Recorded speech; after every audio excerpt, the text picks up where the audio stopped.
If you weren't convinced that AI is impacting the job market, well, it's time to think again. Meta CEO Mark Zuckerberg just made it clear that their planned layoffs of 10% of staff in just the next few weeks by May 20th is directly related to CapEx spending for AI. You heard it right. They plan on laying off 10% of their staff here within the next few weeks, which is a massive move. And by the way, we covered this a few days ago. I'll post a link to the video here. It's not just stopping at 10%. They actually have plans to lay off 20% of the staff. This 10% is just the first wave. So which roles are being let go and who should be worried and concerned? Well, we'll get to that in just a moment. First, I think we need to look at a quote from Zuckerberg, because you don't just have to take it my word for it. Let's listen to what Zuck says. He says, quote, "We basically have two major cost centers in the company: compute infrastructure and people-oriented things," is what Zuckerberg said, end quote. So I think that's interesting, people-oriented things. It's kind of a unique way of saying it. But at any rate, this is actually not just true for big companies like Meta, Amazon, Oracle, Microsoft. This concept actually holds true to every small business basically around you. Most small businesses are going to have labor cost be one of their largest expenses. It's pretty common for labor costs to reach about 60% of your overall expense budget. So again, if you're thinking about rolling out a business and you're thinking about creating different side incomes, just realize that typically 60% of the money you spend is going to go to human labor, which isn't necessarily a bad thing, but that's a pretty impactful piece of your margins. And in any event, we are kind of living, as someone who's dabbled in a bunch of different types of small businesses and side hustles, people are very expensive, you know, and I treat my people well. That's why the people that I'm still working with have been with me for years.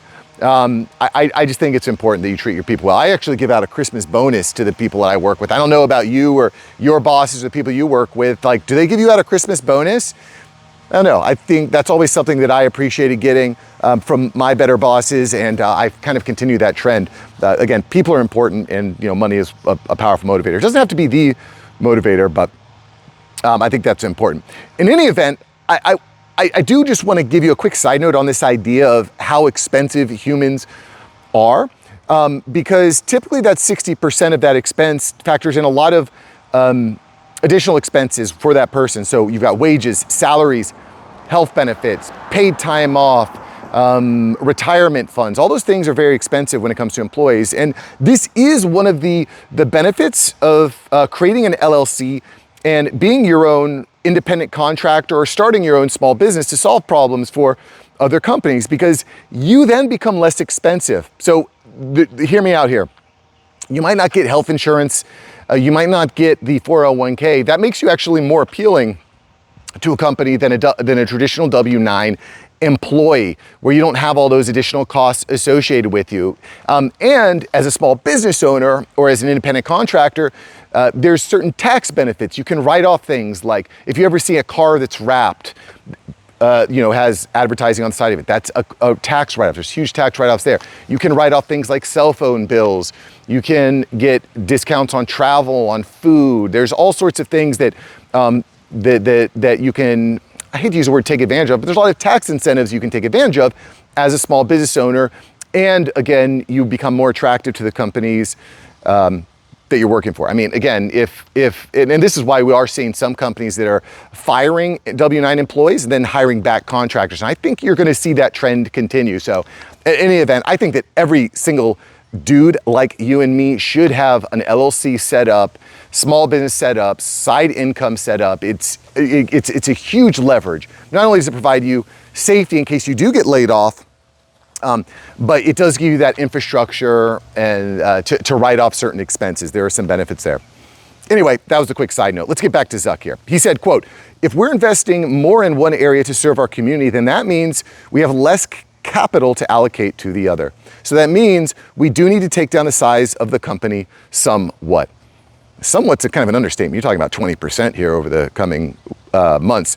Anyway, workforce cuts, he continued here that workforce cuts are unrelated to reorganization of teams around AI native structure.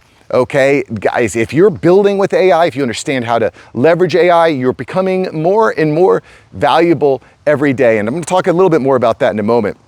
As far as who's being laid off, historically what we've seen, although it's not official, historically what we've seen from companies like Meta, the most at-risk positions are going to be in recruiting, HR, middle-level management is getting trimmed down. They're expensive. Engineers, content moderation. I mean, one of the interesting things we just saw in Microsoft, which we covered in a video, I'll post a link to it here, was a voluntary retirement that they were sending out to a ton of their older, more expensive employees. I would encourage you to check that out. It's kind of an interesting strategy. And rather than the negative headlines of we're firing everyone, it's like, hey, if you get out, we're going to give you a nice bonus. So that was kind of an interesting way that Microsoft took it. Anyway, Zuckerberg did continue to clarify a bit more about these AI-led layoffs. He said, quote, getting everyone internally to use AI tools and getting to do the work more efficiently is not the thing that's driving layoffs, which I think is important. We've gotten to this point here where there's a lot of negative press when companies say, hey, we're laying off people, we want to be more, quote, efficient. He's not saying we're firing everyone to be more efficient. He's saying we're firing people because we just need to. We need the capital to spend on the AI infrastructure. So yes, they're firing for AI. No, they're not firing to just be more efficient. But while this sounds good, there may be more to the story. And we're going to see how it actually plays out, because right now, every single company is finding more ways to be more efficient with AI. Some of the most popular things I've seen is coding, social media posting, sales prospecting, huge app releases. Like a lot of these SaaS companies, I know the SaaS companies I'm working with are just releasing updates like at an insane rate. I've never seen anything like it. It's pretty wild. And it's all driven by AI and automation. And in fact, this kind of goes back to something that was a little bit of a controversy that Meta was involved with last week, because Meta announced last week that it was going to install tracking software to capture employee mouse movements, clicks, and keystrokes. Whoa, really? You're going to track everything that I do while I'm on my computer? But why? Because they are using that data to train AI agent models. That user data, that employee user data, is incredibly valuable to creating these autonomous agents. They want to use these AI agents to perform more and more tasks. And by the way, again, not just Meta, guys. This is happening everywhere. Every company is trying to figure out how to leverage more and more agents. Everyone. And you know, I want to kind of double click into this for just a moment, because I think this is something that's important for us to understand.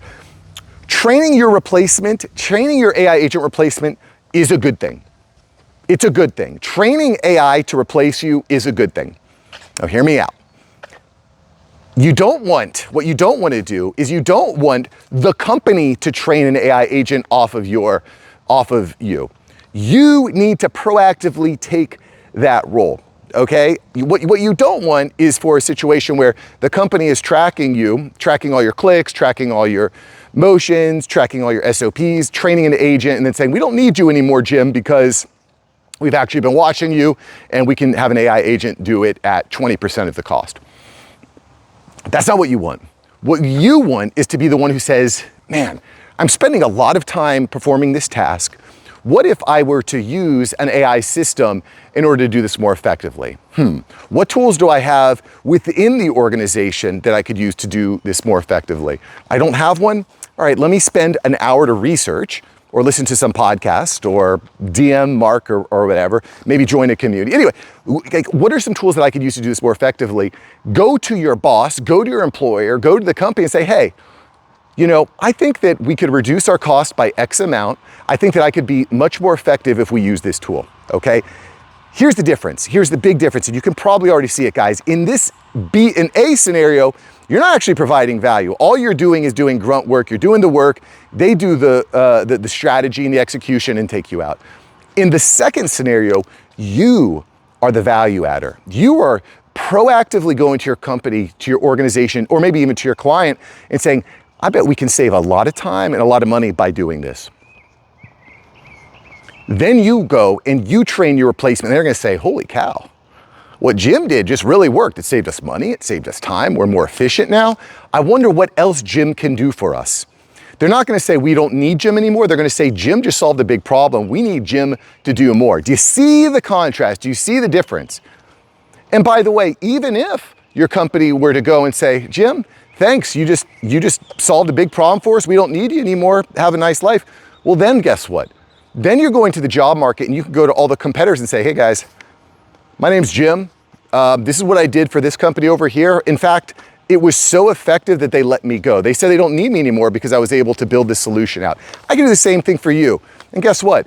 You just created your own small business. You just created your own freedom because you're solving problems. At least for me, guys, that's where I want to be. I want to be solving problems, different types of problems, taking control, because the reality is, and you can see the writing on the wall, we are moving into a world where there's so much disruption, you don't know you don't know how long you're going to be employed. There are certain clients that I work with and I'm saying, like, I like what I'm doing. We're having fun. We're building. We're growing.